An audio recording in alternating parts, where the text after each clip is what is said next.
Bueno, mi nombre es Laura Díaz Hernández y soy la administradora del Parque Nacional Chirripó. Para aquellos que no me conocen, para mí es un gusto estar con ustedes el día de hoy o la tarde de hoy más bien, compartiendo un poquito la experiencia de esta área silvestre protegida con respecto a los permisos de uso que implementamos en conjunto con algunos de ustedes que están participando de este curso.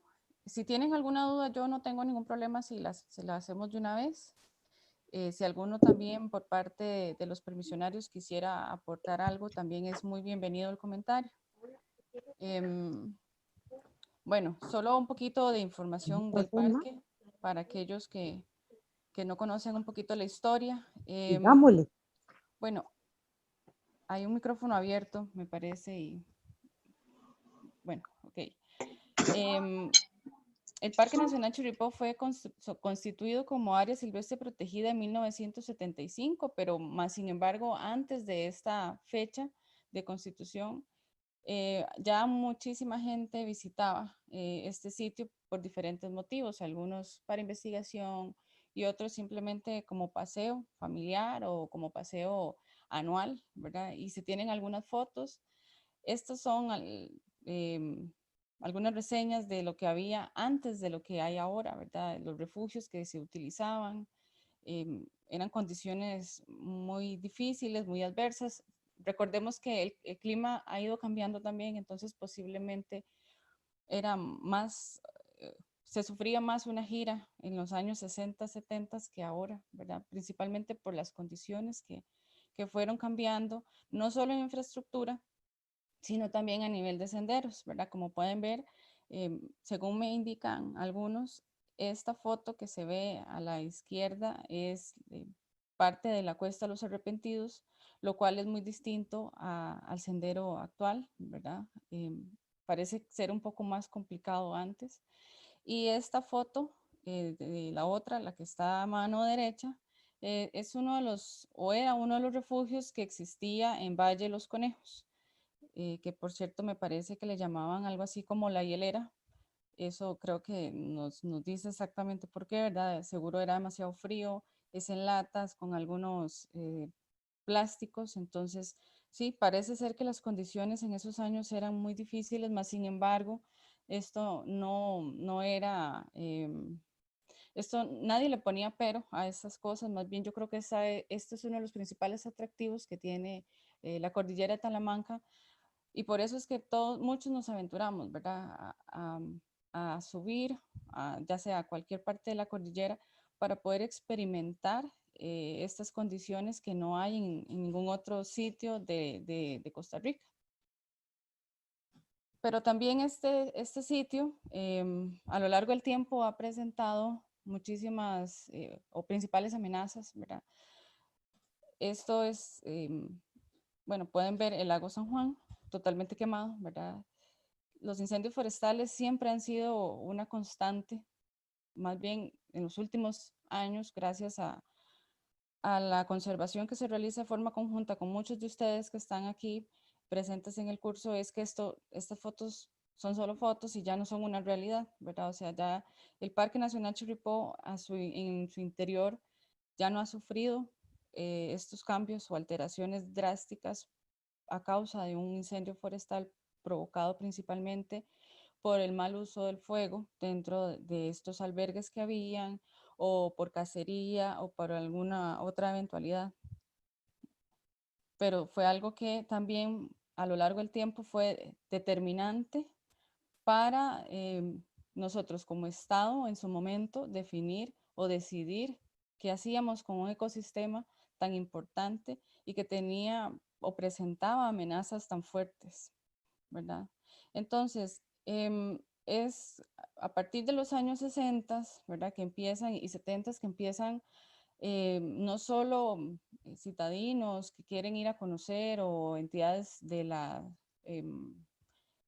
Cruz Roja principalmente que quisieran ir a conocer el cerro más alto del país, sino más bien también estudiantes de la UCR y de la Universidad Nacional se empiezan a aventurar en estos grupos de aventureros, ¿verdad? Valga la redundancia, para ir conociendo este sitio, pero de manera jocosa, en el sentido de que sí, vamos a conocer esta cordillera, a ver qué hay, pero muchos de ellos empiezan a ser muy afines con los ecosistemas de páramo, con estas turberas que existen en las partes altas, y empiezan a sembrar esa semillita, ¿verdad? Y de esa duda de qué pasa, qué podemos hacer, qué hace el Estado por esto. Y entonces es cuando ya empieza a generarse investigación de los ecosistemas de páramo. Y aquí quisiera resaltar a esta señora que tiene el rótulo del Cerro Chirripó en sus manos. Se llama Adelaida Chaverri Polini, que desde los años 70 ha sido o fue, porque ya falleció, fue una de las principales promotoras de la creación del Parque Nacional Chirripó, em, principalmente previendo la conservación de estos ecosistemas de páramo y de turberas, porque ella vino registrando en conjunto con algunos pobladores de las comunidades cercanas que le ayudaban a ella en sus investigaciones, que la acompañaban para que no se perdiera, para que no tuviera tal vez alguna emergencia, porque también había que ayudarle a cargar todo lo que ella guardaba o llevaba para la recolección de muestras, para su investigación propia. Entonces, ella empezó a hacer registros históricos de básicamente los incendios forestales que habían acontecido en ese sitio, y eso fue una de las principales justificaciones que dieron pie a los objetos de priorización para la conservación de estos sitios. Y fue en 1975, mediante ley, que se creó el Parque Nacional Chirripó, inicialmente con 43.700 hectáreas, en donde partía prácticamente la conservación del Cerro Chirripó, de los principales atractivos, para ubicarnos un poco más, ¿verdad? Cerro Crestones, Cerro Tervis, Sabana Los Leones. Y es en 1982 cuando entonces se amplía el parque para cubrir toda el área del sector del Cerro Urán hacia el Cerro Cuericí, ¿verdad? Y toda esa zona para hacer la conexión con el Parque Nacional Tapantí y su sucesivo con el Cerro de la Muerte. Entonces, eh, básicamente esto era lo que teníamos en esos ayeres, ¿verdad? En los ochentas. Y es cuando entonces empieza ya el Estado a tener o a establecerse en la zona, ¿verdad? Con una oficina, que es esta, la que está, en su momento hubo, la de la foto izquierda, en la misma propiedad donde actualmente tenemos la oficina en San Gerardo de Rivas, con personal muy valiente, ¿verdad? Muy calificado para esas zonas, eh, personal que también se sumaba a estas investigaciones, acompañaba a Adelaida en algunos momentos. Si podemos leer el libro de Páramos de Costa Rica, que atrás lo proyecté, hay algunas de las investigaciones que están ahí en donde algunos funcionarios participaron, como Oscar Esquivel Garrote, que también está en esta foto, por si alguno lo logra identificar. Y entonces también se ve la importancia de que realmente nos pusimos la camiseta en su momento, y digo nos pusimos porque hablo a nivel de institución, para poder proteger estos ecosistemas de páramo de la amenaza principal que en ese momento se había establecido, que eran los incendios forestales. Aunado a lo anterior, también hay que recordar que una de las razones de ser de esta área silvestre protegida es que a mí me gusta decir o repetir más bien como lo describe don Carlos Manuel Rodríguez, que son fábricas de agua, y es básicamente porque esa es una de las funciones principales que tiene el páramo, ¿verdad? En la absorción de agua, del aire, de la que llueve, de la que se queda, de la que drena, ¿verdad? Y la purificación de esa agua para que ya aguas abajo o en la parte baja pueda ser utilizada por las comunidades que se avecinan. En este caso, todas las que están al lado Pacífico y probablemente también las que están al lado del Caribe. Entonces, tenemos un Parque Nacional Chirripó en 1975, básicamente con estas condiciones, ¿verdad? Difíciles, pero pueden ver que todos nos aventuramos a ir, ¿verdad? Y a aventurarnos, a conocer, a experimentar, a sufrir el parque con las condiciones que se tenían. Ay, perdón, no sé qué pasó. Voy a devolverme aquí. Ok, y poco a poco fuimos evolucionando o cambiando y modificando estas infraestructuras para la atención del turismo, ¿verdad? Que también el turismo es uno de los temas importantes de las áreas silvestres protegidas o de los servicios ecosistémicos que brindan las áreas silvestres protegidas. Este es el refugio o el albergue Llano Bonito que había antes. Y entonces desde 1998, cuando el Estado hace una gran inversión para construir el albergue Base Crestones, que es lo que actualmente tenemos y conocemos, y para ir facilitándole, o sí, para ir facilitando esa visita a los turistas, ¿verdad? Ya que no se queden en aquellos lugares, en aquellos refugios de condiciones difíciles, ¿verdad? Con climas extremos, sino más bien darles un poquito más de comodidad. Y es lo que tenemos ahorita. Esta foto de la derecha muestra mucho el cambio, ¿verdad? Que se ha tenido a lo largo del tiempo. Y ahora posiblemente si montamos otra vez la foto con las construcciones nuevas de los módulos que tenemos actualmente, va a cambiar mucho más. Entonces, poco a poco el Estado ha ido reconociendo la importancia que ha tenido esta visitación del turismo en el Parque Nacional Chirripó, de modo que ha ido cambiando para bien estas condiciones, de manera que todos los que visitemos el parque de una u otra forma nos sintamos acogidos, nos sintamos queridos para que podamos volver, ¿verdad? Esto es en Llano Bonito, lo que actualmente conocemos como Llano Bonito. Como pueden ver, las condiciones cambian mucho en función de la visitación, ¿verdad? Bueno, aquí se tienen servicios sanitarios siempre limpios, con papel higiénico. Hay alguien que atiende, que alguien que está presente ahí siempre por si hay alguna eventualidad, ¿verdad? Si hay alguna emergencia, porque hay que recordar que cada turista que visita, o más bien cada sendero que se visita en la cordillera, tiene su nivel de dificultad, ¿verdad? Todos son distintos, pero todos son, no son fáciles y hay que ser sinceros. Y una emergencia, cualquier persona la puede tener en cualquier momento, ya sea el mejor deportista del mundo, porque hay cambios extremos que se realizan, ¿verdad?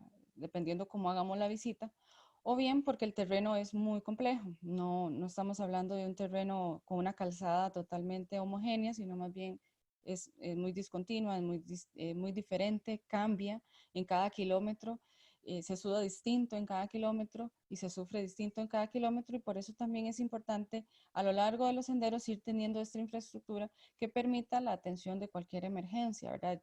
Hasta un simple mareo puede ser atendido desde cualquiera de estos infraestructuras, porque tenemos personal, ya sea del concesionario, en este caso en Llano Bonito, como en las diferentes rutas. Em, Así a grosso modo, este es el Parque Nacional Chirripó, con una figura muy particular, pero tiene senderos diferenciados, como lo dije anteriormente. Partimos de la comunidad de Herradura, la comunidad de San Gerardo y la comunidad de San Jerónimo, y ahorita más adelante les explico por qué. Pero si ven, si logran ver, hay unos cuadritos que son amarillos, y estos cuadritos lo que me indican es que a partir de ahí iniciamos la visita o la gira al Parque Nacional Chirripó, dependiendo de por donde nosotros escojamos, ¿verdad? El sector. Entonces tenemos un sector de Herradura, tenemos un sector de San Gerardo y tenemos un sector de San Jerónimo. Y aquí es donde aparecen también los permisionarios, que más adelantito los vamos a ver. Entonces, sí, como podemos observar, todos estos caminos se juntan, ¿verdad? A excepción del amarillo, que quiero hacer la salvedad, que es un camino de uso tradicional para los indígenas que viven en sitio Gilda, y que ellos lo utilizan para cruzar hacia San Gerardo de Rivas y posiblemente abastecerse de algunas necesidades o bien de trabajar. pero este no es de uso para turistas, es solo de uso tradicional para ellos. Los demás de color el morado, los colores morados se diferencian del rojo. ¿Por qué? Bueno, porque la comunidad de Herradura y la comunidad de San Jerónimo tienen un permiso de uso, pero distinto al sendero principal, porque en ellos el tema del guiado es obligatorio. Entonces, si alguien en algún momento se cuestiona, bueno, existen 3 entradas al Parque Nacional Chirripó, ¿por qué son distintos tanto Herradura como San Jerónimo? Es básicamente eso, ¿verdad? O sea, la visita se hace distinta, se hace en grupos, se cuenta con una atención exclusiva de un guía para el grupo, de manera que la gira, por así decirlo, se torna un poquito más segura para el turista, porque en caso de alguna eventualidad, porque son senderos distintos al sendero principal, está el guía y que asume la responsabilidad del grupo y comunica que hay alguna emergencia en el kilómetro tal, además de que son grupos organizados, grupos capacitados que atienden a estas emergencias y a estos grupos y, y se hace más fácil para la administración la seguridad en ambos senderos. En el sendero rojito, ¿verdad? Que va desde San Gerardo hasta Base Crestones, eh, tenemos también un permiso de uso, pero no es obligatorio. En este permiso de uso es optativo el servicio de guiado y es básicamente porque el tránsito, el mayor porcentaje de tránsito de turismo en el Parque Nacional Chirripó se da en el sendero principal, no así en los senderos que son moraditos. Y esto lo explico aquí, ¿verdad? Entonces, repasando, el Parque Nacional Chirripó tiene 3 entradas autorizadas, una por San Gerardo de Rivas, una por San Jerónimo y una por Herradura de Rivas. En el sendero de San Gerardo de Rivas, el atractivo, por así decirlo, principal, o más bien se camina por el sendero principal hacia el albergue Base Crestones y el permisionario que está autorizado es la Asociación de Arrieros, Guías y Porteadores del Chirripó. También es importante destacar que existe una visita diaria. No quiere decir que si subo por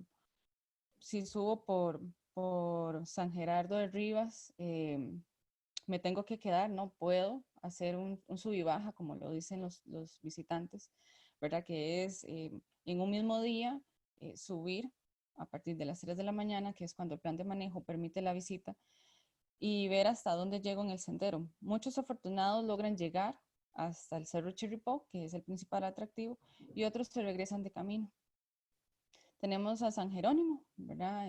Que su principal atractivo es la Sabana de los Leones. ¿Y por qué? Bueno, porque el sendero va desde la comunidad de San Gerardo de Río, perdón, desde San Jerónimo de San Pedro hasta el albergue Base Crestones, atravesando de forma completa la Sabana de los Leones, que si bien es cierto, es un atractivo para mí, uno de mis preferidos, pero muchos nos da como pereza de hacerlo porque desde Base Crestones se ve muy largo, 7 kilómetros, pero ya cuando uno explica al turista que este sendero atraviesa la Sabana de los Leones y además va acompañado porque es un sendero muy solo, porque tiene partes un poco peligrosas, la gente se aventura a ir a conocer ese otro sector y opta también por este otro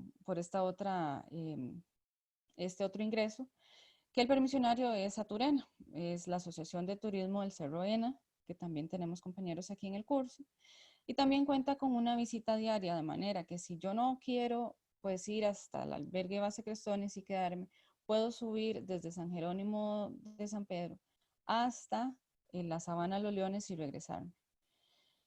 Por otra parte, tenemos a la comunidad de Herradura de Rivas, en donde está el famoso Paso a los Indios, que muchos a veces escuchamos ese nombre por ahí, ¿verdad? Y tal vez no lo ubicamos. Pero el Paso a los Indios es un área donde se permite el camping, ¿verdad? A diferencia de las demás rutas, que las demás rutas llegan de forma directa al albergue Base Crestones. En cambio, este no. El primer día llegamos al albergue Paso a los Indios y el segundo día hacemos el recorrido del Cerro Urán hacia Base Crestones, subiendo también el Cerro Chirripó por el lado de atrás. Entonces también vemos que es un sendero poco transitado y por eso, y además por su travesía, que es para mí creo que es uno de los senderos con más dificultad en el Parque Nacional Chirripó. Requiere acompañamiento de personas con capacidad, capacitadas, ¿verdad?, en atención de emergencias y que reconozcan muy bien el terreno, porque cualquier emergencia en estos sectores se puede llevar bien o mal dependiendo primero de la emergencia y segundo de la persona que atienda la emergencia, ¿verdad? Entonces, aquí también existe otra modalidad. Le puse visita diaria, pero no es diaria. Esto quiere decir que yo puedo subir a la comunidad, desde la comunidad de Herradura hasta el Paso a los Indios, subir el Cerro Urán y devolverme, pero debo pernoctar una noche en el Paso a los Indios por lo mismo, porque por la dificultad que esta ruta presenta, es que también aprovechamos el albergue Paso a los Indios para pernoctar un día ahí y que la gira no se torne tan dura como las anteriores, ¿verdad? Hay muchas personas que sufren o que no disfrutan el parque, que no entienden a dónde llegaron cuando hacen una visita diaria de por San Gerardo de Rivas, por el sendero principal. Y la diferencia de cuando lo hacen con un guía por los otros sectores es que el guía va interpretando. Entonces, cuando hacemos o ejecutamos un permiso de uso, un área silvestre protegida en un sendero, también hay muchísimas otros servicios, tal vez no ecosistémicos, pero sí son un servicio fundamental que da el permiso de uso, que es la interpretación. El turista entiende por dónde va, el turista entiende a dónde está llegando, la importancia ecológica, la importancia para la comunidad que tiene el ecosistema. A modo de, por si alguno no conoce, ¿verdad? A modo de ilustración, pues esta es la entrada, este es el sendero principal, bueno, parte del sendero principal. En el sendero principal el límite está en el kilómetro 4, a diferencia de San Jerónimo, que me parece que está como en el kilómetro 1. Esta es fotos ilustrativas para el sendero San Jerónimo, Sabana Los Leones. Esta foto que está ampliada es parte de la Sabana Los Leones. Y pues esta ya es ilustraciones del sendero que va por Herradura hacia el Cerro Urán. Esta foto que está ampliada es el Cerro Urán. Como pueden observar, es un cerro totalmente distinto a otros cerros y por ende su dificultad es muy distinta a los demás, ¿verdad? Que lo diga Blaine, que está ahí, es un cerro que requiere análisis para su ascenso. Muchos se aventuran a hacerlo de forma ilegal, mas sin embargo, debo decir que es de muy alto riesgo si no se conoce bien por dónde se asciende. Ahora, ¿cómo iniciamos nosotros como área protegida un permiso de uso? Bueno, debe existir al menos una solicitud de la organización interesada, ¿verdad? En este caso, los expedientes que tenemos en la oficina cuentan con una solicitud de las 3 organizaciones. En su momento, la administración realizó una inspección de campo, una o dos, las que fueran necesarias para poder determinar realmente o tener justificaciones válidas para otorgar este permiso de uso, en concordancia con el plan de manejo, que ahora lo hablábamos cuando estaba Marta desarrollando la presentación, ¿verdad? Recuerden que estamos en un área silvestre protegida, en donde el instrumento que me permite a mí otorgar o autorizar ciertas actividades es el plan de manejo. Entonces, cuando hacemos la inspección, nosotros los técnicos, después elaboramos un informe técnico en donde se recopila toda la información de las inspecciones, se realizan recomendaciones con respecto a si es viable o no el permiso de uso, si es viable o no que esta organización la realice. También se analiza si la organización tiene la capacidad para la implementación del permiso de uso. Y una vez que se tenga, se cuente con el informe técnico y básicamente la recomendación sea sí, se recomienda el otorgar el permiso de uso a la organización interesada, entonces se emite mediante una resolución administrativa la autorización para el uso de este sendero por parte de esta organización y quien la firma es el director del área de conservación. Como pueden ver aquí a la mano izquierda, eh, existen, estos son los machotes o estos son los formatos para las resoluciones administrativas que se realizan, en donde ahí mismo se describe tanto toda la legislación ambiental vigente a la fecha que respalde tanto el informe técnico como esta resolución y este permiso de uso, de manera que va en concordancia con el principio de legalidad que decía Martita. Luego se da toda la descripción también del terreno, ¿verdad? Como lo decía Marta, eso es importante. Aquí desarrollamos muy bien exactamente dónde estamos dando el permiso de uso y a quién se lo estamos dando. Hay una mano levantada. Joana, ¿sí? Adelante. Hola, ¿cómo están? ¿Cómo está Laura? Bien, ¿usted? Bien, gracias. Nada más así, no sé si fue que se me escapó, pero a la hora de esta solicitud está dentro del reglamento, como decir algún machote o algún formulario para hacer la solicitud. Bueno, no. Vamos a ver, el decreto de permisos de uso lo que establece es que debe existir una solicitud de la organización en donde se explique el interés expreso, o sea, para qué lo quieren, y que sea en concordancia con lo que el decreto de permisos de uso establece, ¿verdad? No es que vamos a solicitar un permiso de uso para vivir en el Parque Nacional Chirripó, sino que tiene que ser para ecoturismo, para educación o para investigación. Esas son las únicas tres actividades, por así decirlo, porque hay, igual el permiso de uso, perdón, el plan de manejo establece actividades para estos permisos de uso, pero tampoco van a ir contrarios a lo que establece el decreto, ¿verdad? Entonces, en este caso, los tres permisos de usos que hay en el Parque Nacional Chirripó se implementan para el ecoturismo, que es el turismo guiado, y para la capacitación, no así para investigación todavía. Pero entonces, si lo vemos, el plan de manejo me permite también implementar actividades que vienen en concordancia con el decreto. Entonces, esta solicitud no tiene así como un formato que diga, ¿verdad? Encabezado, no, no, en realidad queda como a la libre, pero sí debe ser en concordancia tanto con el plan de manejo del área silvestre protegida en caso de las áreas protegidas y con el decreto de permisos de uso para el patrimonio natural del Estado fuera de áreas silvestres protegidas. No sé si quedó claro. Sí, sí, muchas gracias Laura. Era para nada más saber si había como un formato o alguna formalidad, digamos, en cuanto a cómo se redacta y todo eso, pero eso sería. Muchas gracias, muy amable. Bueno, con gusto, Joana. Entonces, ¿qué implica tener un permiso de uso? Para este caso, Martita lo decía muy bien también, básicamente se resalta también en la resolución y es lo que nosotros implementamos. Responsabilidades para ambas partes. ¿Para quiénes? Bueno, tanto para el permisionario, que en este caso se le otorga el permiso de uso, como para el área de conservación, la Amistad Pacífico y en este caso la administración propia del área silvestre protegida.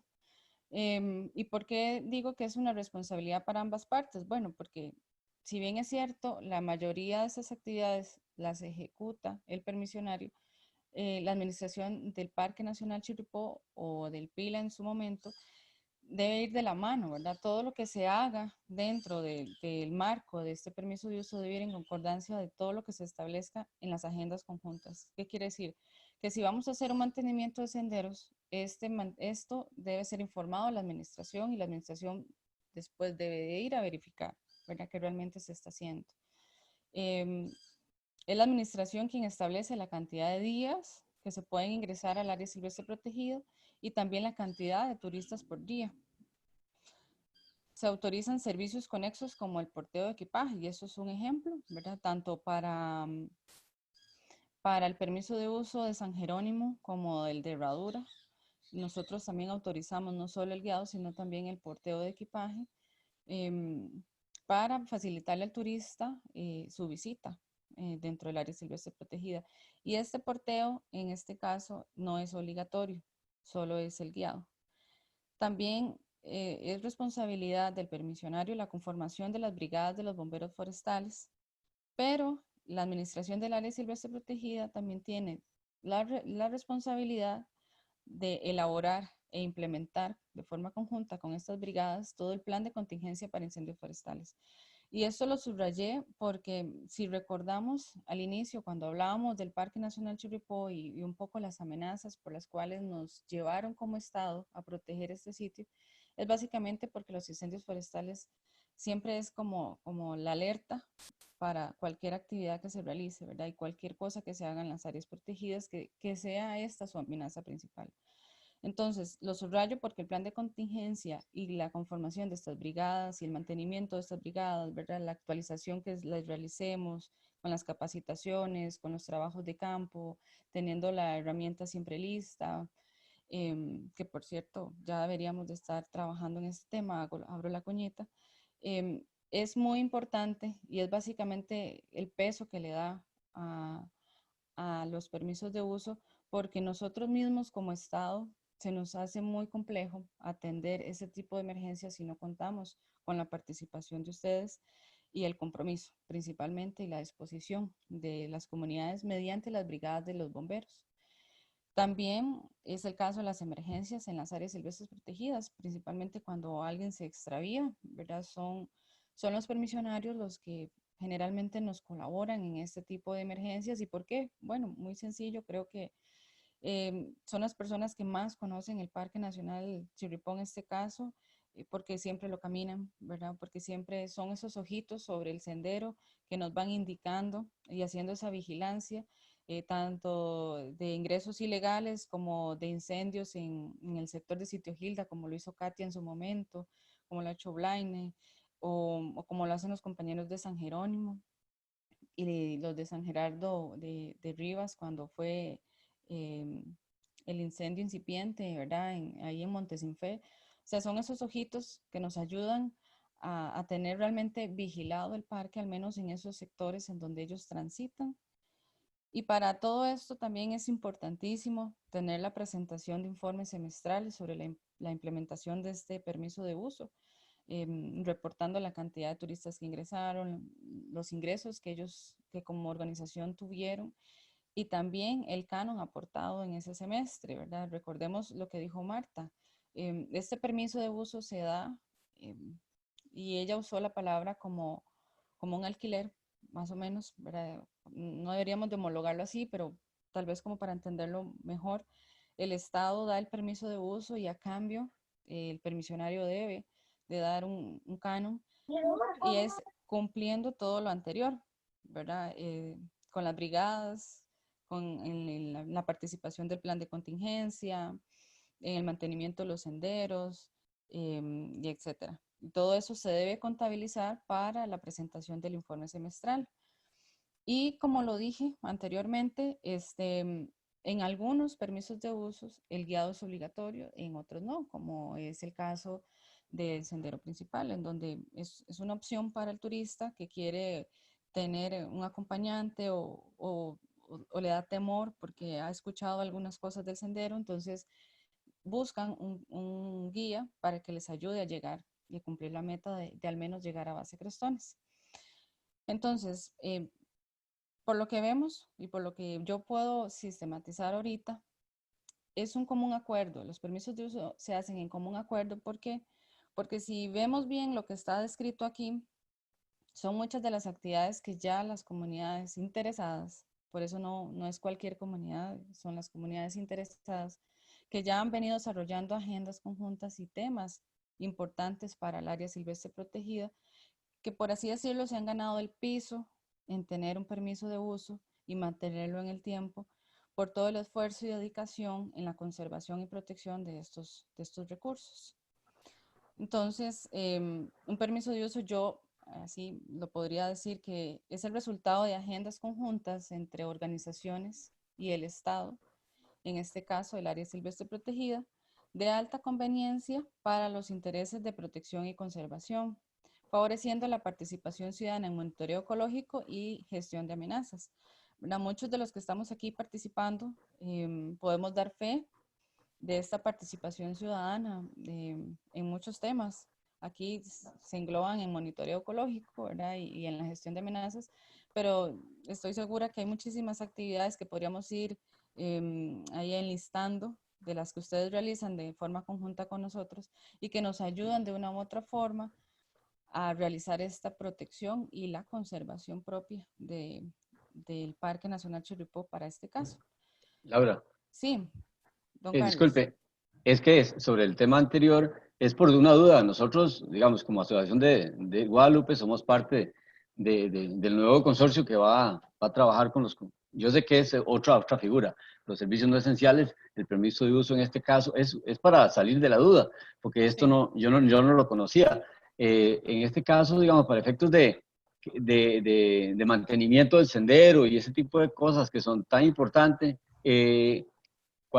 ¿cómo se maneja digamos, porque en este caso habemos dos concesionarios, digamos, pareciera que hay dos ¿cómo le llaman? Concesionarios, como en este caso el consorcio que va a manejar los servicios no esenciales, y en este caso yo no sabía que ¿cómo se llama? La Asociación de Arrieros tenían a cargo o que tenían el manejo del sendero para guiado y eso, pero en ese caso no quiero extenderme demasiado, pero ¿cómo se maneja ambas, digamos, porque entiendo que nosotros también tenemos una responsabilidad, una cuota grande de responsabilidad en lo que es el tema de mantenimiento, o ahí estoy equivocado, incluso para ver si de alguna manera la pregunta le sirve a otros compañeros, bueno, en otros casos, ¿verdad? Ok, gracias, don Carlos. Sí, vamos a ver.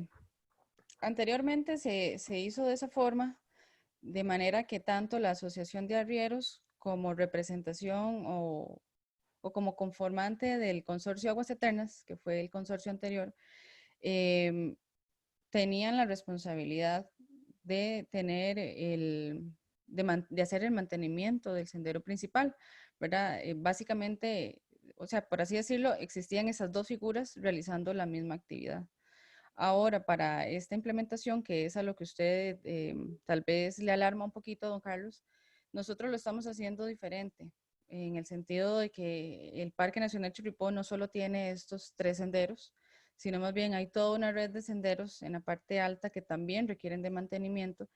Y fue una observación que nació también de los mismos guías de la Asociación de Arrieros, guías y porteadores, que para eventualmente no tener esta confusión, eh, podríamos más bien hacerla diferente a como se hizo en la resolución anterior, y es que entonces ahora la Asociación de Arrieros no va a tener la obligación o por así decirlo, la responsabilidad sobre el sendero principal, pero sí sobre los senderos de la parte alta.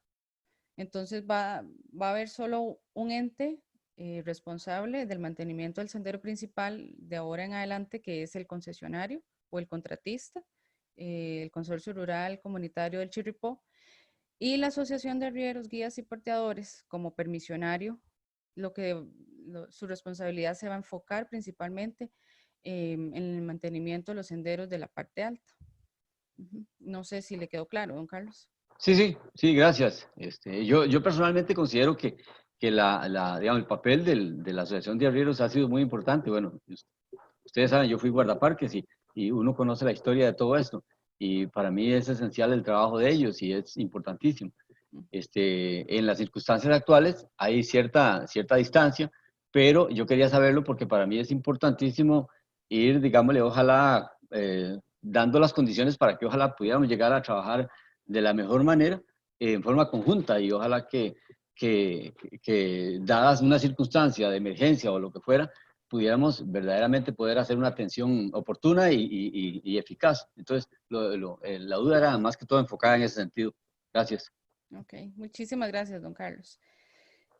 Ok, entonces siguiendo, yo también podría decir que un permiso de uso es un modelo de atención al visitante enfocado en la interpretación de estos ecosistemas y principalmente en la seguridad del grupo que se atiende mediante el guía o el porteador que va pasando por ahí. etcétera, ¿verdad? Y también un tema muy importante es que con los permisos de uso es la comunidad quien recibe y acompaña al visitante, mientras de forma conjunta cuidamos el área silvestre protegida. ¿Y por qué lo digo así? Bueno, porque al final el permisionario es la cara del área silvestre protegida con los visitantes. Si bien es cierto, pasan a la oficina a registrarse, pero el turista es con el guía quien convive durante esos 3 días o 2 días que sea el permiso, la visita al parque, y es el guía el que de una u otra forma nos ayuda a emitir información relevante del parque y a cuidar principalmente al turista de que si pasa algo, porque no estamos exentos, sea él quien nos ayude a atender de primera mano y de forma capacitada, pues la emergencia. No sé si tienen alguna otra duda. Esta es mi presentación y les agradezco el espacio.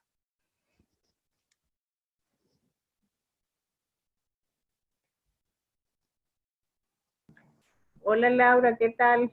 Hola Blanca, muy bien. Muy acertadas sus palabras, Laura. O sea, nosotros como permisarios somos la cara, los que atendemos a los clientes y de ahí uno que se involucra de lleno con todo esto, desde que empieza con las reservas y hacer la logística. De ahí sí, nosotros damos la cara por el parque y todo lo demás.